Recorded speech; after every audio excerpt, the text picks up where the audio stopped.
তো বন্ধুরা video thumbnail দেখে বুঝতে পেরেছো আজকে ভিডিওটি কি নিয়ে হতে চলেছে। তো বন্ধুরা কিভাবে তোমরা দাগ নাম্বার কিংবা খতিয়ান নাম্বার দিয়ে খুব সুন্দরভাবে তোমাদের জমির তথ্যটিকে বার করবে সেই প্রসেসটি এই ভিডিওর মাধ্যমে স্টেপ বাই স্টেপ দেখিয়ে দেবো একদম খুব সুন্দরভাবে। যেমন করে তোমরা অনেকেই আছো যারা দাগ নাম্বার কিংবা খতিয়ান নাম্বার দিয়ে জমির তথ্য বার করতে পারো, কিন্তু সেটাকে প্রিন্ট করতে পারো না সুন্দরভাবে। কেন প্রিন্ট করতে পারো না?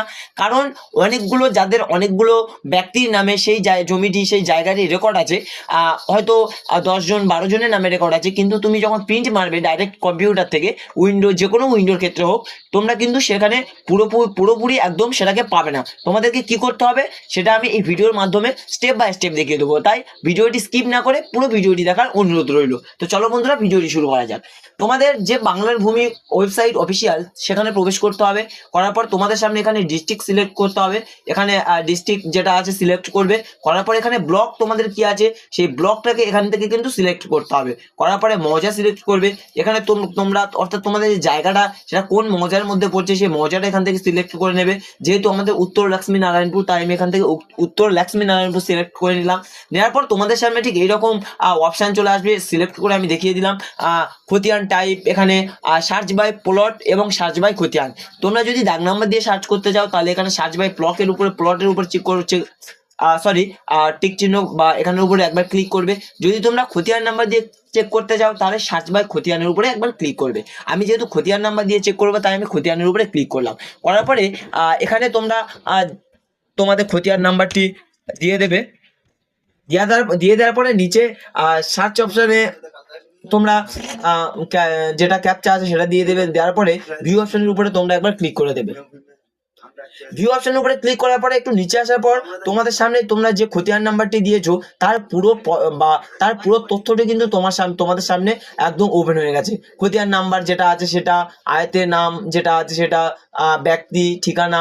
এখানে দেখো বন্ধুরা দাগ, অর্থাৎ এটা হচ্ছে তোমাদের দাগ নাম্বার। যেহেতু আমরা খতিয়ান নাম্বার দিয়ে চেক করেছি তাই এখানে কিন্তু আমাদের দাগ নাম্বারটি শো করবে। যদি আমরা এখানে দাগ নাম্বার দিয়ে চেক করতে যাই বা যদি আমরা এখানে দাগ নাম্বার দিয়ে চেক করতাম তাহলে কিন্তু আমাদের এখানে খতিয়ান নাম্বারটি শো করতো। ঠিক আছে, যেহেতু আমাদের এখানে দাগ নাম্বার শো করেছে তাই দেখো বন্ধুরা এখানে শ্রেণী যেটা আছে পুকুর আছে, এই 14 শতক বা যেমন আছে করো, তোমরা এবার নিজেরা দেখে নেবে। এবার বন্ধুরা দেখো বন্ধুরা আমি যেটা তো মূল সমস্যা সেটা হলো যখন আমরা এখান থেকে কন্ট্রোল পি প্রেস করবো তখন কিন্তু আমাদের এখানে পুরো দেখো পুরো যেটা আছে সেটা কিন্তু আসে না। 1 2 3 4 5 6 7 এখানে যেটা আছে সেটা কিন্তু আমাদের পুরোপুরি যেটা আমি দেখিয়ে দিচ্ছি তোমাদের। যখন আমরা এখান থেকে প্রিন্ট করব, ঠিক আছে, প্রিন্ট তোমরা জানো কিভাবে প্রিন্ট করতে হয়, কন্ট্রোল পি প্রেস করে এখান থেকে প্রিন্ট করতে হয়। এখানে যখন প্রিন্ট করবে তখন কিন্তু দ্বিতীয় পেজে গেলে তোমাদের সামনে কিন্তু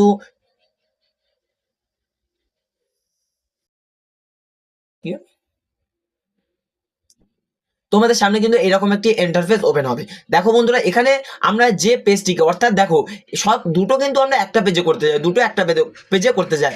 বাংলার ভূমি যে হেডিংটা আছে সেটা কিন্তু আমরা এই যে হেডিংটা, ঠিক আছে, এই যে হেডিংটা এর উপরে আমাদের আনতে হবে। তার জন্য কি করতে হবে, তার জন্য এটাকে একবার তোমরা সেভ করে নেবে, কন্ট্রোল এস প্রেস করবে। করার পরে তোমাদের সামনে এরকম একটি ইন্টারফেস ওপেন হবে। এখান থেকে ডেস্কটপের উপরে তোমরা একবার ক্লিক করে নিবে, নিয়ে যে কোনো একটা ফাইলের নাম দেবে। আমি এখানে ফাইলের নাম জি দিলাম। এখান থেকে সেভ করে নেবে।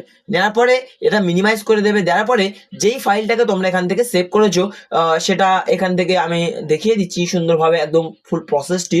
আমি এখানে সেভ করলাম জি দিয়ে সেভ করলাম, সেভ হয়নি। তো বন্ধুরা তোমরা ভালো করে কিন্তু এখান থেকে এটা সেভ করে নেবে। আমি একদম খুব সুন্দরভাবে দেখিয়ে দিচ্ছি, একটু সময় নিচ্ছি যদিও, তার জন্য এখান থেকে ল্যান্ডমার্ক যেটা আছে আমি এখানে এটাকে আমি সেভ করলাম 00000 দিয়ে সেভ করে এখানে সেভ অপশনের উপরে ক্লিক করে দিলাম। দেওয়ার পরে এখানে একটু সময় নিচ্ছে, লোডিং হচ্ছে, ঠিক আছে।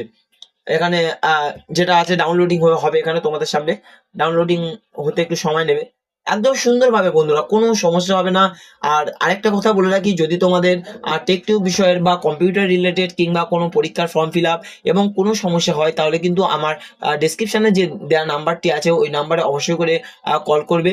এবং আমার যে কমেন্ট আছে সেই কমেন্টে কিন্তু তোমরা কমেন্ট করতে ভুলবেন না। তো বন্ধুরা তোমরা মিনিমাইজ করে নিচে চলে যাবে, যার পরে ডেস্কটপে চলে আসার পর এখানে জি তিনটে জি বলে আমরা কিন্তু সেভ করেছিলাম, সেটা আসেনি। তারপরে আমরা 3টে 0 দিয়ে সেভ করেছিলাম। যেহেতু আমরা এখানে ডাউনলোড এখন হচ্ছে, ডাউনলোড প্রসেসিং চলছে, ঠিক আছে। কোনো সমস্যা যদি থাকে তোমাদের, অবশ্যই করে আমার ডিসক্রিপশনে দেওয়া নাম্বার কিংবা কমেন্ট করবে যে দাদা আমাদের এই সমস্যাটি হচ্ছে, বা ভাই আমার এই সমস্যাটি হচ্ছে, বলো কি করতে হবে। আমি কিন্তু যথা সম্ভব চেষ্টা করার বা সেটাকে সমস্যার সমাধান করার চেষ্টা করব।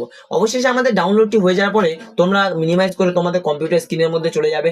যার পরে এই দেখো বন্ধুরা, আমি যেটা সেভ করেছি 00 দিয়ে এটা চলে এসেছে। আসার পরে তোমরা কি করবে, এর উপরে একবার রাইট ক্লিক করবে। রাইট ক্লিক করার পরে আমি দেখিয়ে দিচ্ছি সুন্দরভাবে, কোনো সমস্যাই হবে না তোমাদের।